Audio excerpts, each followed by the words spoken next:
a formação do solo. Neste gráfico, a gente consegue ver o seguinte: a seta de cima indica o tempo percorrido.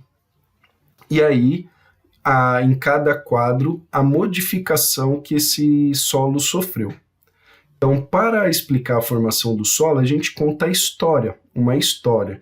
Então, era uma vez um planeta que orbitava uma grande estrela chamada Sol.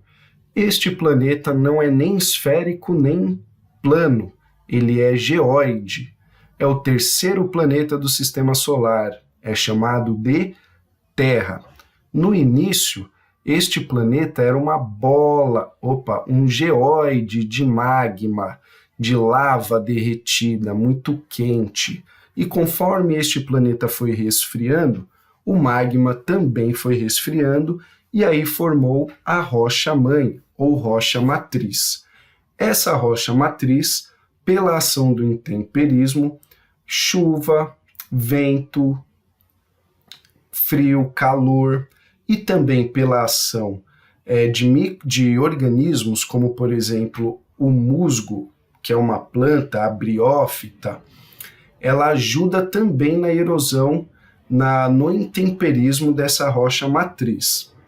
E aí, essa rocha matriz vai se fragmentando, se transformando em sedimentos menores, e conforme esse musgo, que é um ser vivo, e portanto tem um ciclo vital, ele nasce, cresce, reproduz e morre. Então, quando ele morre, ele deixa os seus restos orgânicos para serem misturados aos sais minerais da rocha matriz. E aí, conforme os milhares ou até milhões de anos vão passando, mais matéria orgânica vai sendo misturada a mais minerais da rocha matriz que foi sofrendo intemperismo, até então formar este terceiro quadro, que já possui o horizonte A e a rocha-mãe ou matriz embaixo. Neste terceiro quadro, nós percebemos o seguinte: ele abriga a vida, uma vida maior, como por exemplo arbustos e gramíneas, e também outros tipos de animais. Não somente os caracóis e as lesmas que se alimentam dos musgos, mas agora pode também abrigar roedores que fazem tocas no solo, pássaros maiores que vão se alimentar de outros tipos de seres vivos. E aí, conforme os milhares de anos vão passando, o solo vai ficando cada vez mais profundo, matéria orgânica se misturando ao sal mineral, aos minerais do solo, aos minerais do solo. E aí a gente acaba tendo um solo como esse do quarto quadrado aí, com o horizonte O, que é o humus rico em matéria orgânica, o horizonte A, o horizonte B, o C, e então a rocha matriz. Este horizonte, do O até a rocha matriz, ele já abriga seres vivos maiores, plantas com raízes mais profundas. Ou seja, a gente consegue estipular, aproximar a idade de um solo pela sua profundidade. No próximo quadro, a gente vê a mesma história. Então, a gente vê ali a rocha em desintegração, a matéria orgânica se misturando aos sais minerais, e aí a formação de uma camada orgânica superficial, chamada humus, e embaixo desse humus o horizonte A, que possui muitos minerais.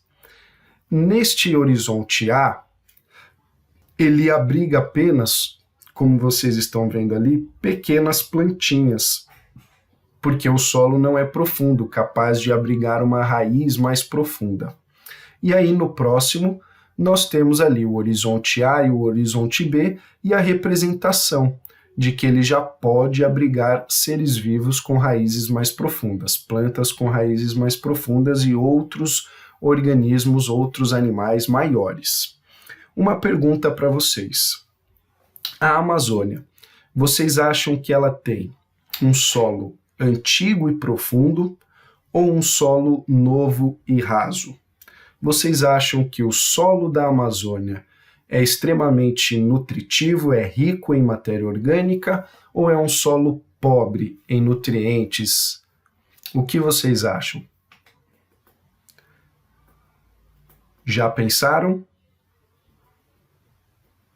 O solo da Amazônia, ele é raso e ele é pobre. Mas como então vocês explicam que ele abriga tanta biodiversidade como é a Amazônia, essa floresta tropical? Como vocês explicam? É através dessa camada de humus. Pela floresta tropical Amazônia ser quente e úmida, ela tem uma camada de humus muito rica. O humus é formado pelos restos vegetais, animais, fungos e bactérias. E essa camada de humus, ela em decomposição, devolve para o solo muitos nutrientes, todos os nutrientes para manter a vida vegetal na Amazônia de extrema exuberância, de extrema riqueza e biodiversidade. Então, o que aconteceria se a gente desmatasse a Amazônia? Ali seria um bom local para a plantação? Não seria, porque quando a gente desmata a Amazônia, a gente retira essa camada nutritiva de humus. E aí o que sobra é um solo mineral, um solo pobre.